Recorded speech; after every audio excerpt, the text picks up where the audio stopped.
Ben Fountain, a financial analyst who worked in the World Trade Center, told People magazine that in the weeks before 9/11, there were a number of unannounced and unusual drills where sections of both the Twin Towers and Building 7 were evacuated for security reasons.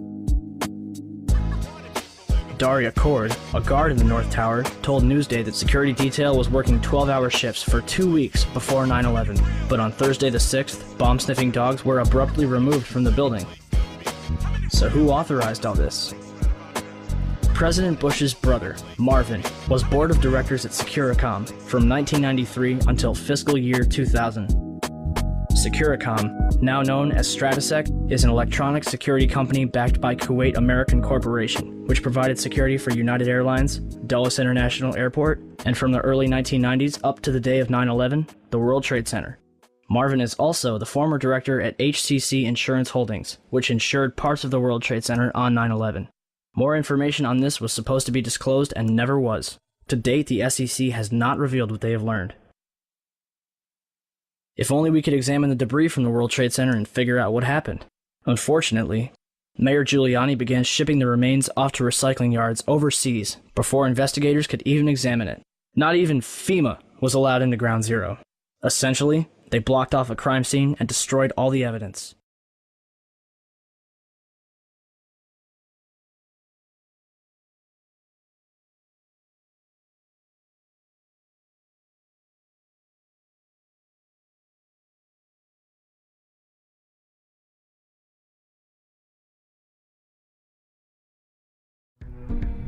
Since the inception of the Federal Reserve in 1913, a number of large and small wars have commenced. The three most pronounced were World War I, World War II, and Vietnam. World War I. In 1914, European wars broke out centered around England and Germany. The American public wanted nothing to do with the war. In turn, President Woodrow Wilson publicly declared neutrality. However, under the surface, the U.S. administration was looking for any excuse it could find to enter it. In a noted observation by Secretary of State William Jennings, the large banking interests were deeply interested in the World War because of the wide opportunities for large profits. It's important to understand that the most lucrative thing that can happen for the international bankers is war, for it forces the country to borrow even more money from the Federal Reserve Bank at interest.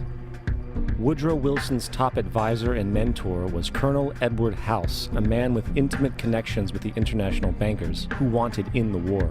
In a documented conversation between Colonel House, Wilson's advisor, and Sir Edward Grey, the Foreign Secretary of England, regarding how to get America into the war, Grey inquired, "What will Americans do if Germans sink an ocean liner with American passengers on board?" House responded, "I believe that a flame of indignation would sweep the United States, and that by itself would be sufficient to carry us into war."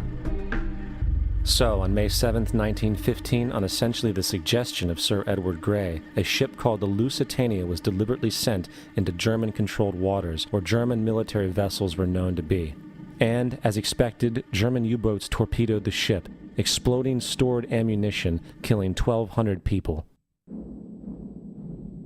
To further understand the deliberate nature of this setup, the German embassy actually put advertisements in the New York Times telling people that if they boarded the Lusitania, they did so at their own risk, as such a ship sailing from America to England through the war zone would be liable to destruction.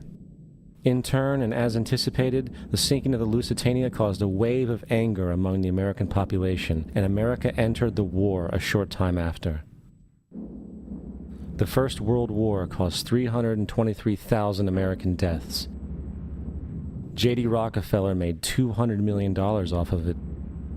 Not to mention the war cost about $30 billion for America, most of which was borrowed from the Federal Reserve Bank at interest, furthering the profits of the international bankers. World War II. On December 7, 1941, Japan attacked the American fleet at Pearl Harbor, triggering our entry into that war. President Franklin D. Roosevelt declared the attack was a day that will live in infamy. A day of infamy indeed, but not because of the alleged surprise attack on Pearl Harbor. After 60 years of surfacing information, it is clear that not only was the attack on Pearl Harbor known weeks in advance, it was outright wanted and provoked. Roosevelt, whose family had been New York bankers since the 18th century, whose uncle Frederick was on the original Federal Reserve Board, was very sympathetic to the interests of the international bankers, and the interest was to enter the war, as we've seen, nothing is more profitable for international bankers than war. In a journal entry by Roosevelt's Secretary of War Henry Stimson, dated November 25, 1941, he documented a conversation he had with Roosevelt.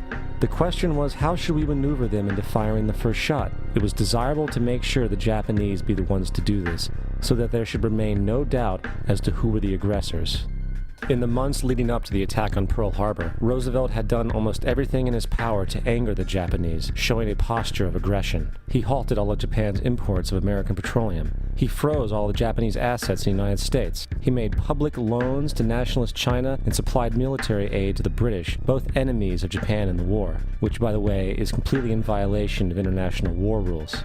And on December 4th, 3 days before the attack, Australian intelligence told Roosevelt about a Japanese task force moving towards Pearl Harbor. Roosevelt ignored it. So, as hoped and allowed, on December 7, 1941, Japan attacked Pearl Harbor, killing 2,400 soldiers. Before Pearl Harbor, 83% of the American public wanted nothing to do with the war. After Pearl Harbor, 1 million men volunteered for the war.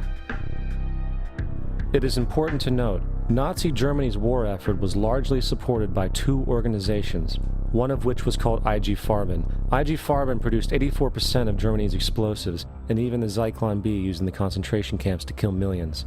One of the unspoken partners of IG Farben was J.D. Rockefeller's Standard Oil Company in America.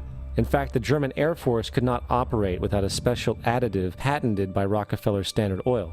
The drastic bombing of London by Nazi Germany, for example, was made possible by a $20 million sale of fuel to IG Farben by the Rockefeller Standard Oil Company. This is just one small point on the topic of how American business funded both sides of World War II.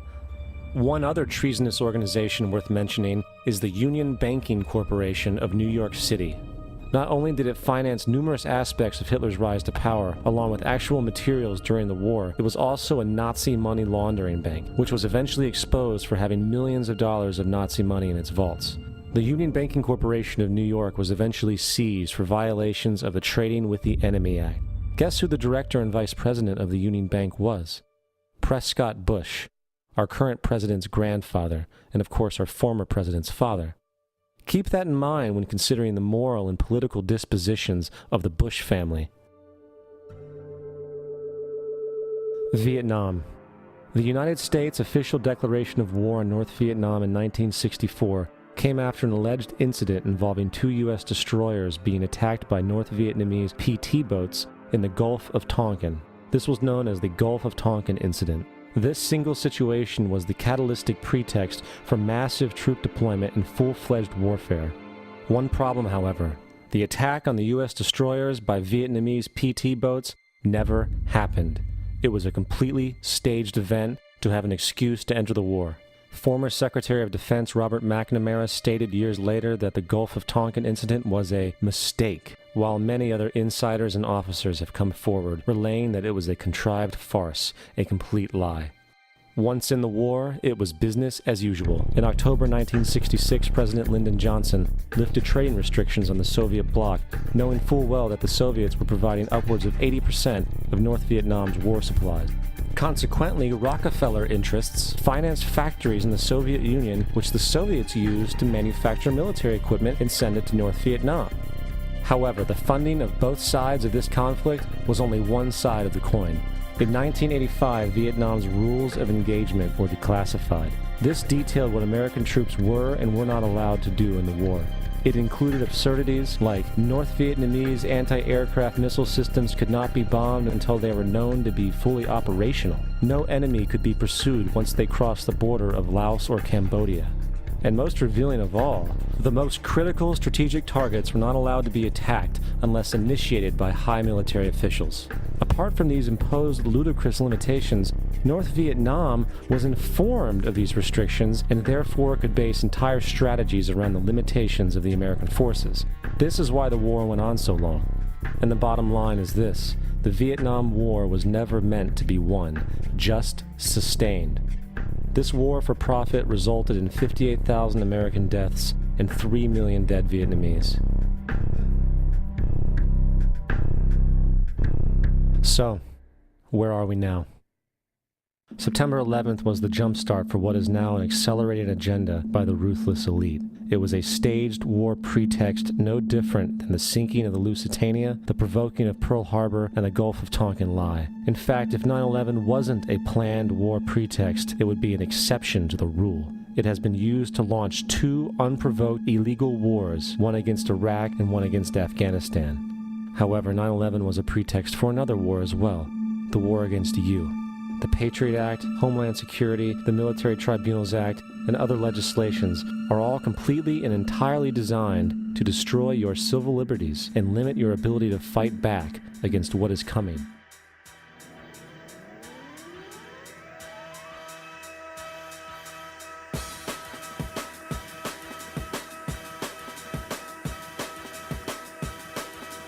September 11th, September 11th, September 11th, September 11th, September 11th, September 11th, September 11th, September 11th, September 11th, September 11th, September 11th, September 11th. September 11th. September 11th. September the 11th. September the 11th. Evil killers, Taliban, Al-Qaeda, Osama bin Laden. War and danger. Weapons of mass destruction. Terror. Terrorism. Terrorism. Terrorism. Terrorism. Terrorism. Terrorism. Terrorism. Terrorism. Terrorism. Terrorism. Terrorism. Terrorism. Terrorism. Terrorism. Global terrorism. Global terrorism. World terrorism. Global terrorism. Global terrorism. Global terrorism. Global terrorism. The terrorists. Terrorists. Terrorists. Terrorists. Terrorists. Terrorists. Terrorists. Terrorists. Terrorists. Terrorists. Terrorists. Terrorists. Terrorists. Terrorists. Terrorists. Terrorists. Terrorists. Terrorists. The evil terrorists. Terrorism. The words are hypnotically repeated. Terrorism, terrorist, terrorist threat, and of course, believed to be linked to Al-Qaeda.